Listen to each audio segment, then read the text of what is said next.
हिंदुस्तान की तपती जमीन पर बसा था एक पुराना, शांत और छोटा गांव रामसर। कच्ची गलियों वाला, नीम पीपल से सजा हुआ, जहां हर छत पर एक कहानी थी और हर खिड़की से एक रहस्य झांकता था। यहाँ की हवा में मिट्टी की सौंधी खुशबू थी, लेकिन अगर आप गहराई से महसूस करते तो उस खुशबू में एक अनजानी दहशत भी मिलती थी। गांव में एक लड़की थी, चंदा। कहते हैं चंदा सिर्फ नाम की नहीं, सच में चांद जैसी थी। उसकी त्वचा दूध जैसी, आंखें हिरणी जैसी और हंसी ऐसी कि जैसे रात के सन्नाटे में सितार बजने लगे। जब वह हंसती थी तो गांव के कुएं तक में हलचल हो जाती थी।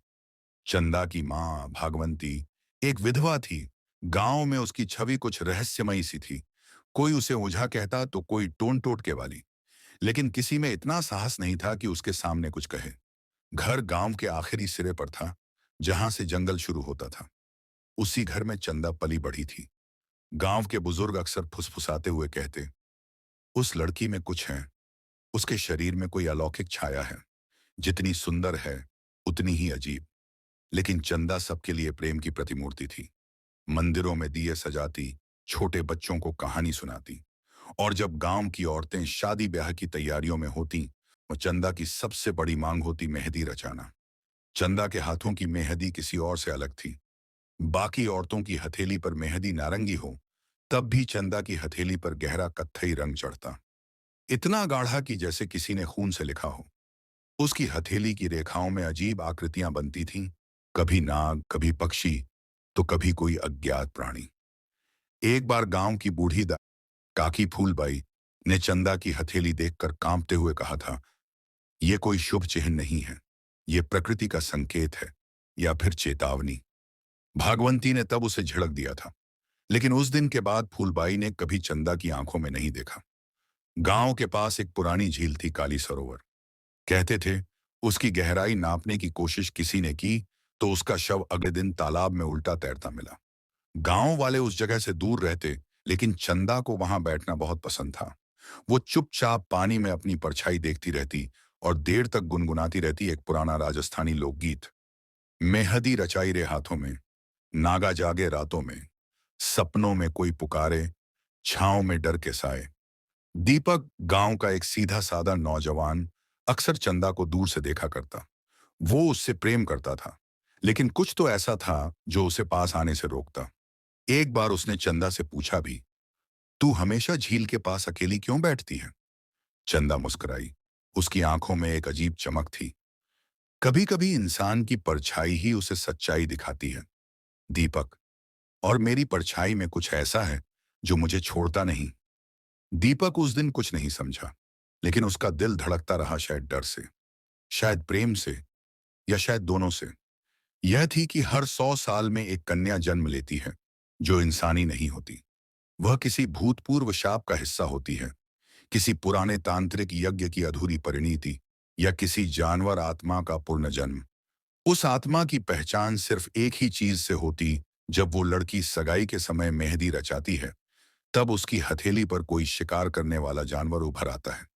गांव के पंडित, जो अब बुजुर्ग हो चले थे, उस बात को बकवास मानते थे, लेकिन भागवंती, वो हर रात किसी पुराने संदूक में कुछ ढूंढती रहती थी, एक किताब, कुछ पत्ते, और एक तांत्रिक की राख से भरी शीशी। चंदा को इन बातों से कोई मतलब नहीं था, या शायद वो सब जानती थी। पर उसकी सगाई तय होते ही कहानी ने करवट लेनी शुरू कर दी। गांव में उस दिन जैसे कोई त्योहार था। हर आंगन में तोरण लटक रहे थे, औरतें ढोलक पर मेहंदी के गीत गा रही थीं। चंदा की सगाई की तैयारियां पूरे गांव में हो रही थीं। दीपक और चंदा की जोड़ी को गांव के लोग स्वर्ग से बनी जोड़ी कहते थे। लेकिन एक कोना ऐसा था जहां कोई खुश नहीं था, और वो था भागवंती का कमरा।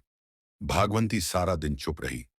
जब बाकी औरतें चंदा को मेहंदी रचाने के लिए बिठा रही थीं, वो एक कोने में बैठी आंखें मूंदे बुदबुदा रही थी। उसके हाथ में वही पुराना, टूटे पन्नों वाला ग्रंथ था, पुराणों के अभिशप्त वंश। पन्ना नंबर 47 पर लिखा था, यदि कन्या के हाथों की मेहंदी में भेड़िया, सांप या शिकारी पशु की छवि प्रकट हो, तो समझो आत्मा बदल चुकी है। अगले 7 दिनों में उसका रूप स्थायी हो जाएगा। भागवंती की आंखों में आंसू थे। उसने अपनी बेटी को सालों तक एक सामान्य जीवन देने की कोशिश की थी, लेकिन किस्मत ने जो लिखा था, वो अब सामने आने वाला था। चंदा को चौक में बिठाया गया। चारों ओर फूलों की सजावट थी। औरतें गीत गा रही थीं। रच गई मेहंदी हाथों में, बन गई दुल्हन सपनों में। चंदा हंस रही थी, लेकिन उसकी आंखों में एक थमी हुई बेचैनी थी, जैसे वो खुद को पकड़ कर बैठी हो। मेहंदी लगाने आई गांव की बुआ मंजरी, जो कि एक अनुभवी औरत थी, जैसे ही चंदा की हथेली पर मेहंदी लगाती, उसकी आंखें चौड़ी हो गईं। उसने धीमे से कहा, ये ये रेखाएं कैसी हैं? उसने मेहंदी का छोटा कोन गिरा दिया और पीछे हट गई। जैसे जैसे मेहंदी सूखने लगी, चंदा की हथेली पर एक अजीब आकृति बनने लगी। पहले हल्की रेखाएं, फिर गाढ़ी होती हुई एक भेड़िए की शक्ल में बदल गईं। साफ दिख रहा था नुकीले कान, खुला मुंह और लाल आंखें। भीड़ चुप हो गई। औरतों ने फुसफुसाना शुरू किया, ये तो कोई बुरा संकेत है, ऐसी मेहंदी कभी नहीं देखी। भागवंती फौरन आगे बढ़ी। उसने चंदा के हाथ को पकड़ा और उसे कमरे में ले गई। दरवाजा बंद कर दिया। कमरे में भागवंती ने दरवाजा अंदर से बंद किया और चंदा के पास आकर धीमे से पूछा, क्या तुमने कुछ महसूस किया चंदा? चंदा चुप रही। फिर उसने धीरे से कहा, जब मेहंदी रची गई, मेरे कानों में किसी ने फुसफुसाया, मां, एक भूखी आवाज जो कह रही थी तू अब मेरी है। भागवंती का चेहरा सफेद पड़ गया। उसने तुरंत चंदा के हाथ पर लगे मेहंदी को दूध और नींबू से रगड़कर उतारना शुरू किया, लेकिन निशान गहरा होता जा रहा था, जैसे वो सिर्फ मेहंदी नहीं, कोई शाप था। ये वही दिन है, भागवंती बड़बड़ा रही थी, जिस दिन मैंने तुझे बचाने के लिए सौदा किया था, तुझे जन्म दिया, लेकिन उसकी शर्तें नहीं भूली। सगाई की रस्में जैसे तैसे खत्म हुई। गांव वाले कुछ कुछ समझ गए थे कि कुछ गड़बड़ है, पर कोई खुलकर कुछ कह नहीं रहा था। सब सो गए। लेकिन आधी रात दीपक को जोर जोर की किसी जानवर की चीख सुनाई दी। उसने खिड़की से देखा, भागवंती के घर के पीछे की बाड़ में कुछ हलचल थी। दीपक दबे पांव वहां पहुंचा और वहां उसने देखा चंदा घुटनों और हाथों के बल चल रही थी। उसकी आंखें चमक रही थीं। उसके दांत लंबे और नुकीले हो चुके थे। उसने पास की एक बकरी को गर्दन से पकड़कर नीचे गिरा दिया और दीपक का शरीर सुन्न हो गया। उसका मुंह खुला का खुला रह गया। बकरी के खून से चंदा की सफेद दुपट्टा लाल हो चुका था। चंदा ने धीरे से मुड़कर दीपक को देखा। उसकी आंखों में भूख और लाचारी दोनों थी। दीपक डर के मारे उल्टा भाग गया। दीपक भागता रहा, अंधेरे में, पसीने से तर, सांसें टूटती हुई। उसकी आंखों में अब भी वही दृश्य कौंध रहा था, चंदा बकरी की गर्दन को चीरते हुए। उसकी आंखों में इंसान नहीं, दरिंदा झांक रहा था। सुबह सूरज निकला। गांव में चिड़ियों की चहचहाहट गूंजी, लेकिन दीपक के भीतर कुछ टूट चुका था। उसकी आंखों में नींद नहीं थी, बल्कि डर और भ्रम की परतें थीं। वो सोचता रहा, क्या मैंने जो देखा वो सच था, या मेहंदी की रात का तनाव था? उधर भागवंती सुबह सुबह दरवाजा बंद करके अंदर से चंदा को हल्दी और नींबू से रगड़ रही थी। चंदा बेसुध थी। उसकी आंखों के नीचे काले गहरे गड्ढे थे और होठों के किनारे सूखे खून के निशान। भागवंती ने कंधे पकड़कर हिलाया, चंदा, तुमने क्या किया था रात को? चंदा फुसफुसाई, मैं नहीं गई मां, वो खुद मुझ में आई थी। मैं बंद थी अंदर, उसने मुझे बाहर धकेल दिया।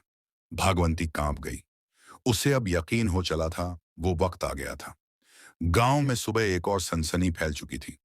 रामू की बकरी आधी रात को किसी जंगली जानवर ने मार डाली। गर्दन पूरी चबाई गई थी, लेकिन अजीब बात है, पैर के पंजों के निशान इंसान के थे। लोगों ने गुनगुनाना शुरू किया, कहीं कोई चुड़ैल तो नहीं, या फिर कोई शापित आत्मा। दीपक भी वही खड़ा था, लेकिन वो चुप था। उसी रात दीपक ने फैसला किया, सच का सामना करेगा। वो अपनी पुरानी फिल्म कैमरा रिकॉर्डर लेकर भागवंती के घर के पीछे झाड़ियों में छिप गया।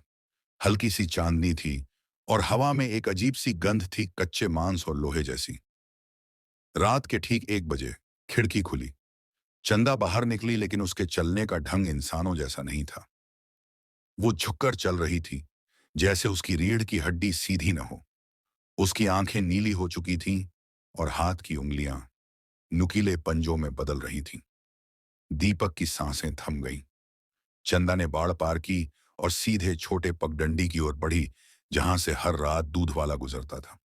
दीपक पीछे पीछे गया। दूध वाला लालचंद अपनी साइकिल पर दूध की कैन लेकर चल रहा था कि सामने झाड़ियों से कुछ निकला।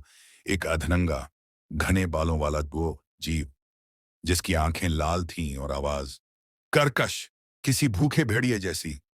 चंदा ने झपट्टा मारा। लालचंद की चीख निकली, बचाओ। दीपक के हाथ से कैमरा गिर गया। उसने देखा चंदा के चेहरे पर मांस के टुकड़े थे और उसका मुंह पूरी तरह से जानवर में बदल चुका था। दीपक ने किसी तरह हिम्मत करके एक पत्थर उठाया और शोर मचाया, चंदा, रुक जाओ। चंदा मुड़ी, लेकिन उसके चेहरे पर अब कोई पहचान नहीं थी, ना मासूमियत, ना प्यार, सिर्फ वहशीपन।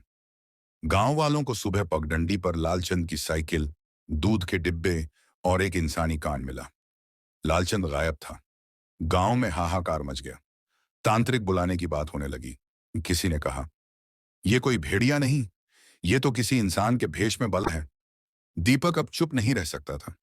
उसने चुपचाप अपने कैमरे में पिछली रात की वीडियो क्लिप देखी और उसमें साफ साफ दिख रहा था चंदा का चेहरा धीरे धीरे भेड़िए में बदलता जा रहा है। दीपक की आंखों में नींद नहीं थी, बस वीडियो कैमरे में कैद वह दृश्य, चंदा का शरीर जानवर की तरह बदलता हुआ और लालचंद की वह चीख। उसने मोबाइल कैमरा बार बार देखा।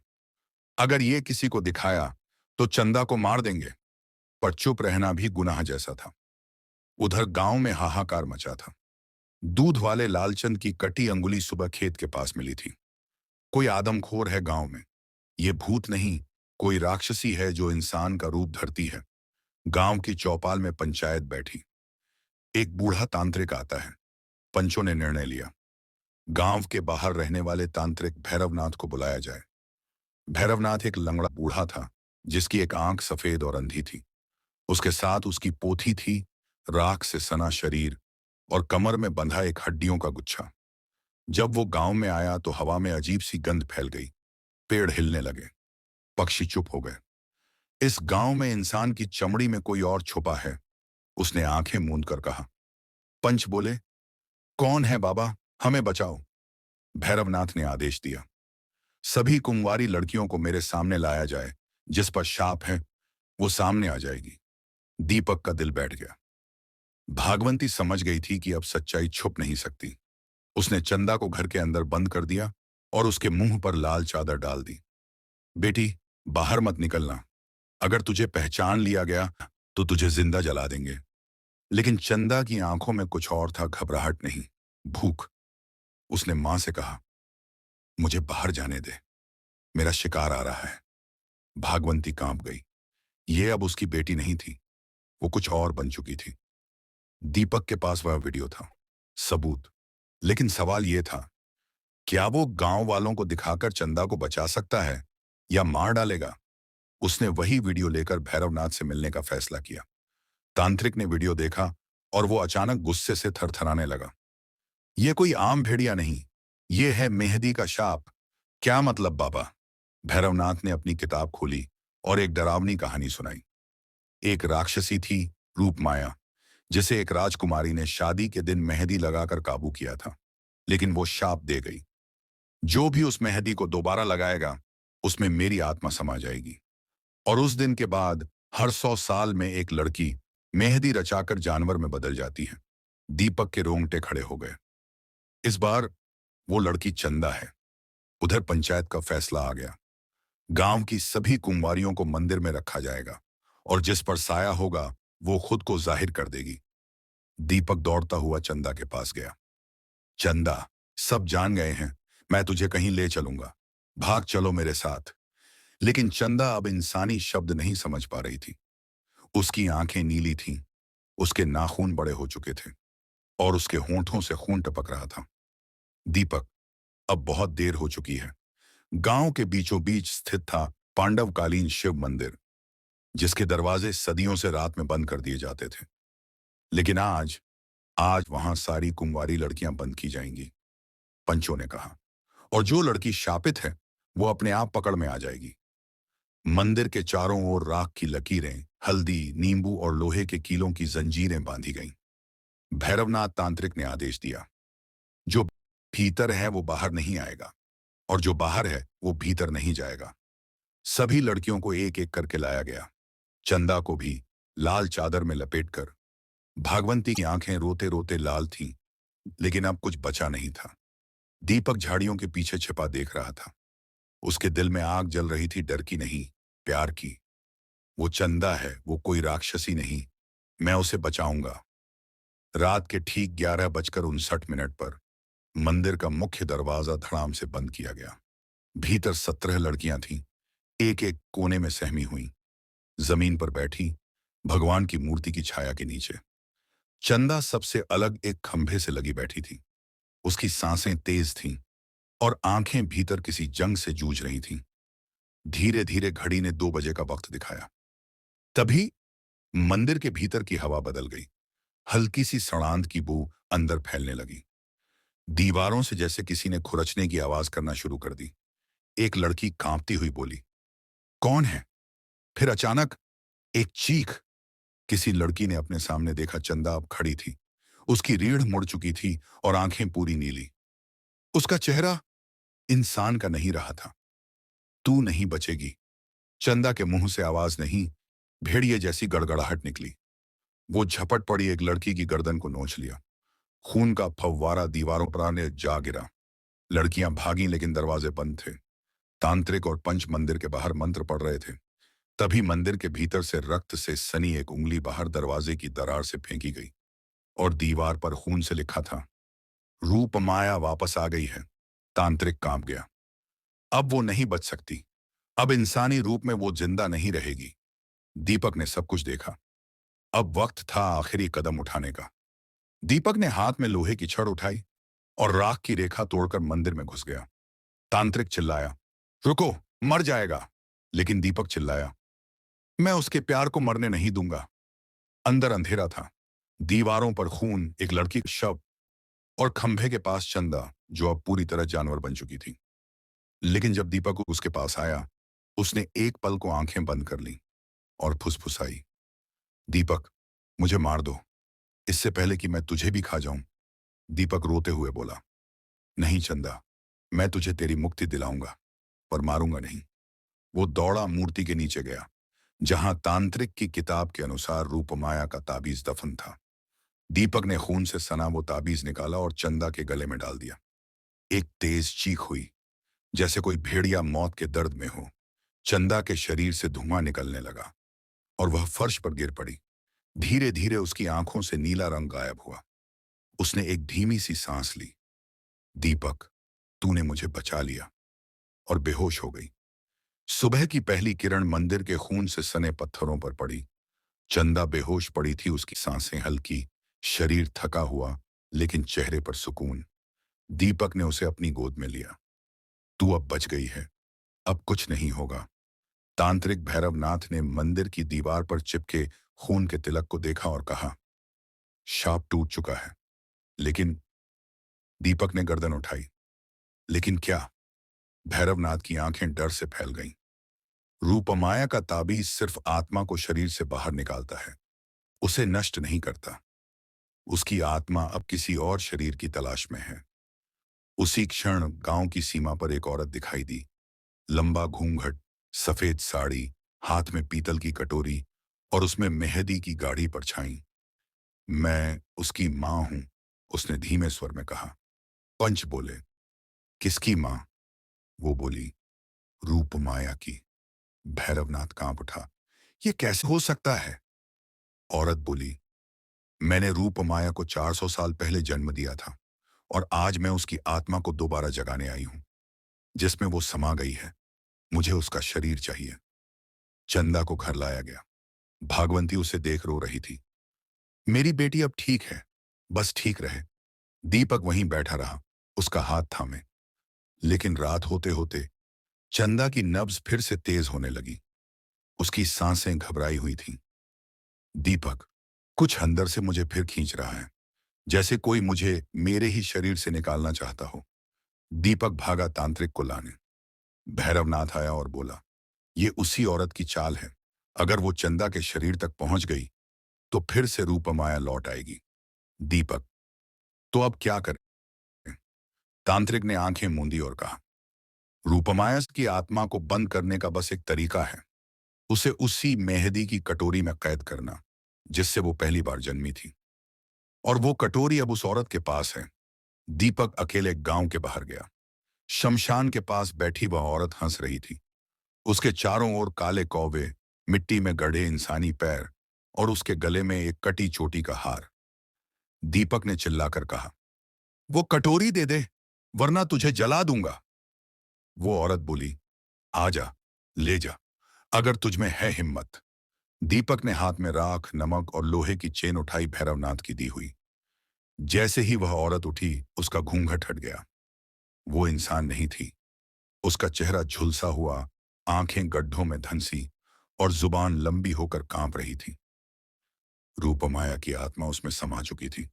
दीपक ने जैसे ही कटोरी छीनी और उसमें चंदा का थोड़ा सा खून डाला, एक भयंकर चीख हुई। चारों तरफ हवाएं घूमने लगी, पेड़ उखड़ने लगे और उस औरत का शरीर जलने लगा। तूने मुझे मार दिया दीपक, लेकिन मेरी छाया कभी नहीं मरेगी। वो चीखती रही। रात के अंतिम पहर चंदा की आंखें खुली।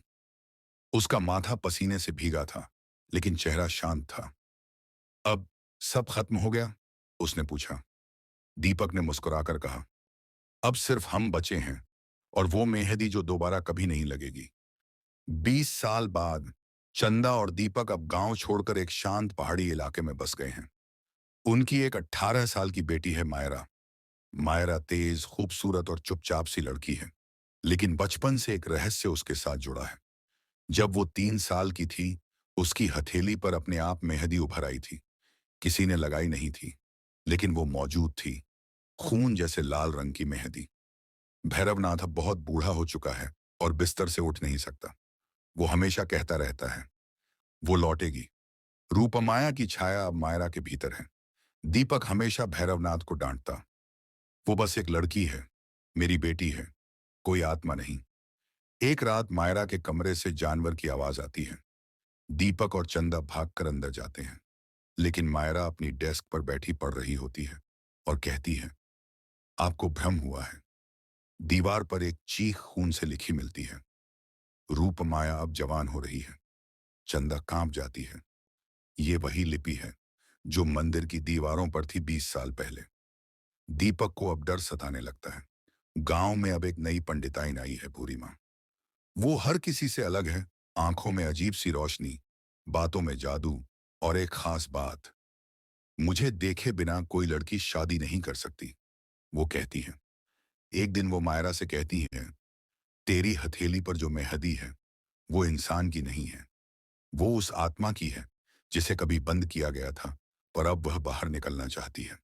मायरा डरकर घर लौटती है, लेकिन उस रात सपने में उसे एक औरत दिखाई देती है। सफेद साड़ी, बिना चेहरा, सिर्फ आंखें लाल और जलती हुई। मैं तुझसे जन्म लेना चाहती हूँ, तू ही मेरी पुनर्जन्म की डोरी है। एक रात मायरा की हथेली में दर्द होता है, वो चीखती है। जब दीपक और चंदा दौड़ते हैं, तो वे देखते हैं कि मेहंदी की आकृति अब बदल गई है। वह अब एक शेरनी का चेहरा बन चुकी है, और साथ में लिखा है, जिस दिन ये मेहंदी पूरी हथेली पर फैल गई, उस दिन मायरा इंसान नहीं रहेगी।